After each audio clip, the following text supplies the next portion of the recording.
عظیم اور بابرکت نام میں تمام کلیسیا کی سلامتی ہو. آپ کی سلامتی ہو. آئے ہم دوسرے کلمے کی طرف بڑھتے ہیں.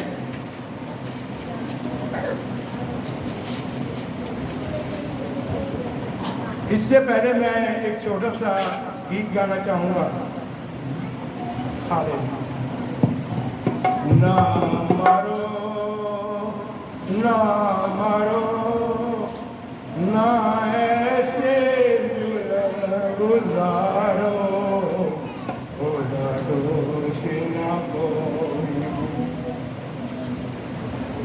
پاپی ظلم چے ودے دے جاون ہے ڈانڈ کے دینو مار اٹھاون.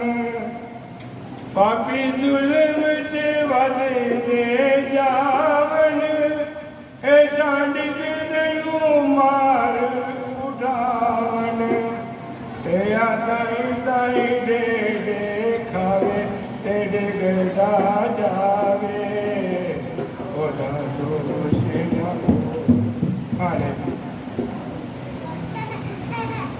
آئے ہم نجات کے کلمے کی طرف بڑھتے ہیں. لوکا 23 باب اس کی 34 آیت میں لکھا ہے, اس نے ان سے کہا کہ میں تم سے سچ کہتا ہوں کہ آج ہی تو میرے ساتھ پردوس میں ہوگا. ہاللیلویا ہاللیلویا. یہ باتیں خدا یسوع مسیح نے دونوں میں سے ایک ڈاکو سے کہی جو اس کے ساتھ مسلوق کیے جا رہے ہیں. یسوع دو ڈاکو کے درمیان کیوں مسلوق ہوا؟ کیا دونوں ڈاکو یسوع کو تانے نہیں مار رہے تھے؟ ایک ڈاکو نے نجات کیسے پائی؟ ایک ڈاکو نے نجات کیسے پائی؟ تو آج ہی میرے ساتھ اس کا کیا مطلب ہے؟ آئیے جانتے ہیں اس کلمے کو نجات کا کلمہ کہتے ہیں. یسوع مسیح کو جمعے کی صبح تقریباً 9 بجے کے قریب سلیب دیا گیا اور یہ کلمہ خدا یسوع مسیح نے 9 سے 12 کے درمیان کہا. خدا یسوع کے منہ سے نکلنے والا یہ دوسرا کلمہ تھا. خدا یسوع مسیح دنیا میں آنے سے 700 سال پہلے ایک پیشن گوئی کی گئی تھی. عیسائیہ 53 باب اس کی 12 آیت میں لکھا ہے, وہ خطا کاروں کے ساتھ شمار کیا گیا. کیا اتنا کافی نہ تھا کہ وہ دنیا میں آیا؟ کیا اتنا کافی نہ تھا کہ اس نے انسانی شکل اختیار کی؟ کیا اتنا کافی نہ تھا اس نے صلیب پر جان دی؟ پھر وہ دو ڈاکوؤں کے درمیان ہی کیوں؟ پہلی وجہ یہ ہے کہ جو عیسائیہ 53 باب اس کی 3 آیت میں لکھا ہے پورا ہو سکے. وہ آدمیوں میں حقیر اور غمناک اور رنج کا آشنا تھا اور ہم نے اس کی قدر نہ جانی. ہاللیلویا. آئے یہ بات پوری ہو سکے اس لیے دو خطا کاروں کے درمیان مسلوق ہوا. اس کی تحقیر کی گئی اور انہوں نے یسوع کو کسی عام مجرم سے زیادہ اہمیت نہ دی اور مسیح اور بادشاہ قبول نہ کیا بلکہ رد کر دیا. دوسری وجہ یہ کہ ڈاکو کی نجات یہ ظاہر کرتی ہے کہ مسیح بے مددگار اور بے آسرا نہیں تھا. اس کے پاس تمام قوت تھی اور اس کی قوت کا اظہار ڈاکو کو نجات دے کر کیا ہوا تھا. پطرس نے یسوع کا انکار کیا اور اس کے شاگرد اسے چھوڑ کر چلے گئے. مسیح کو رات کو گرفتار کیا گیا جو قانون کے خلاف تھا اور اسے مارا گیا. اس کے منہ پر تھوکا گیا, اس کے سر پر کانٹوں کا تاج رکھا گیا कोई अदालत उसे मुजरिम साबित ना कर सकी, फिर भी उसे सजा सुनाई गई और उसके हाथ और पांव का कील ठोके गए। क्या ये सब बातें कमजोरी को जाहिर करती हैं? जिस्मानी तौर पर ये कमजोरी को जाहिर करती हैं, लेकिन रूहानी तौर पर नहीं। वो इतना मजबूत था कि फातिहा आपका यसु कमजोर नहीं था, और आप डाकू की तरह हैं।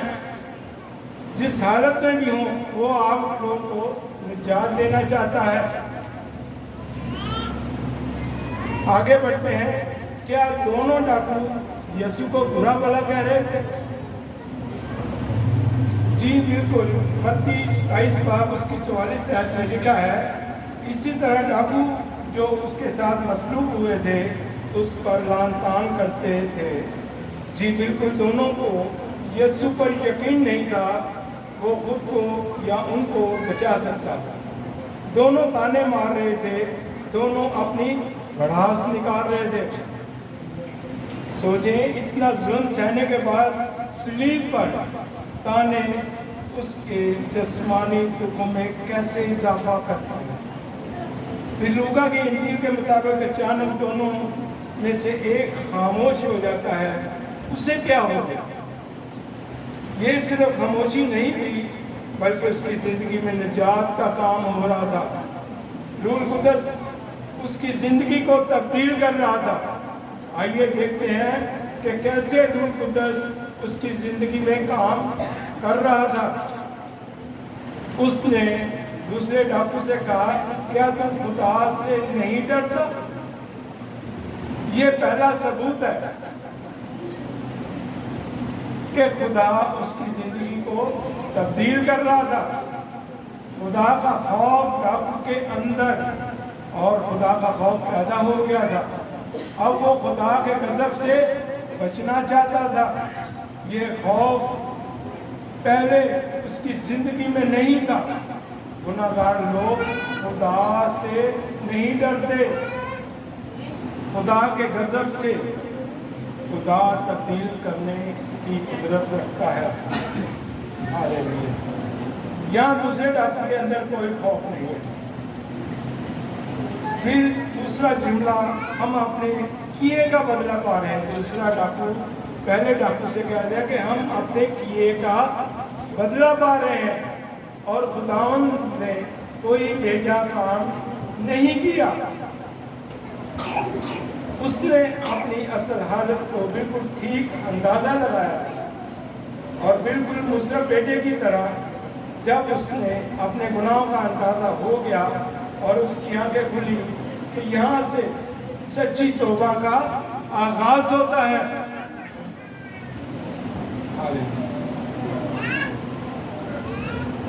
जब आपको होश आता है तो आप कितने गुनाहगार हैं, और डाकू जानता है कि वो गुनाहगार है,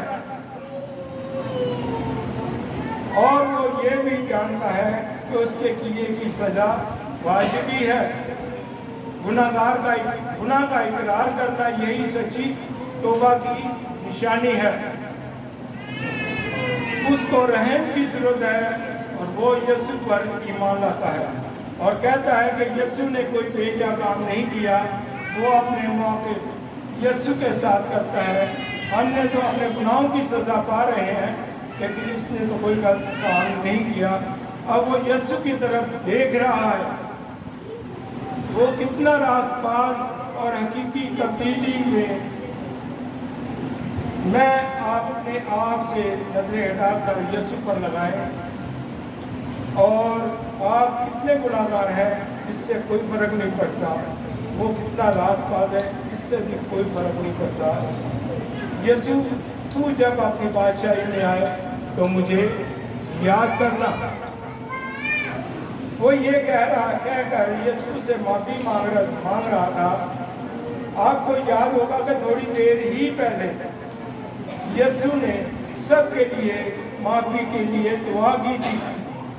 उसने भी सुना था कि यीशु ने कहा, ऐ बाप, इनको माफ कर, क्योंकि ये नहीं जानते। उसके दिमाग में भी आया कि अगर मैं सबके लिए जो खुदा का बेटा हर तरह के कुफर को करे हैं रहम हो सकता है, तो मुझ पर रहम क्यों नहीं हो सकता, और मैं इस माफी में शामिल क्यों नहीं हो सकता।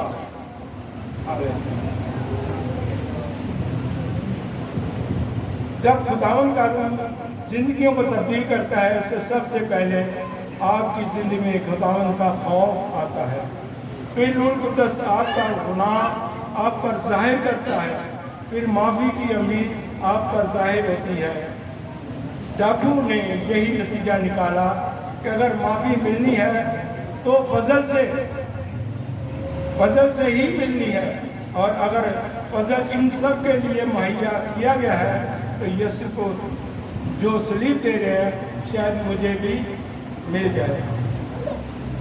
डाकू ने कब निजात पाई, और गौर कीजिएगा, जब उसने खुद को बचाने की कोशिश तर्क कर दी और अपनी रूह यीशु के हवाले कर दी, तब उसकी रूह निजात पा सके। यीशु उसकी रूह को बचा लिया।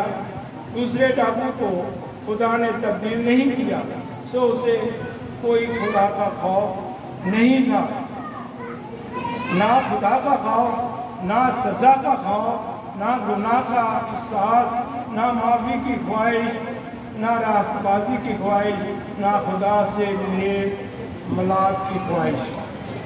यीशु की बादशाही,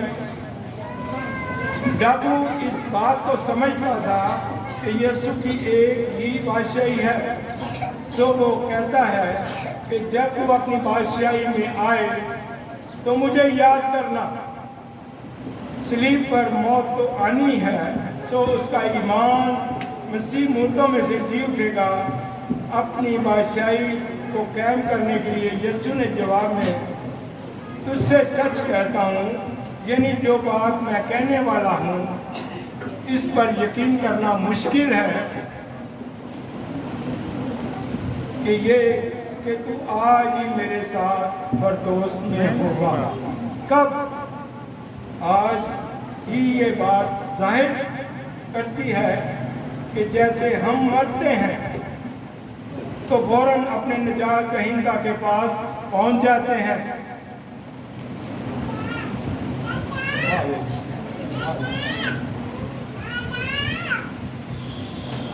क्या डाकू को कोई हक ना था कि वो मसीह के साथ हो सके? वो भी आज ही उसने ऐसा किया था कि निजात पाने के लिए वो तो मरने के करीब था और ना कुछ कर सकता था। यही फजल निजात का एक इलाही मौज़ा, और ये निजात जो आपको मिलनी है। डाकू ने मुस्तकबिल को बादशाही की दरख्वास्त की। यीशु ने उसे उसी दिन बादशाही में जगह दे दी। निजात सिर्फ ईमान से नहीं, रास्तबाजी के कामों से नहीं, निजात से मिलती है, ईमान से मिलती है। हम सब भी उस डाकू की तरह हैं। हम सब खुदा के गज़ब के नीचे हैं। वही खुदा जिसने डाकू को बचाया हमें भी बचाएगा।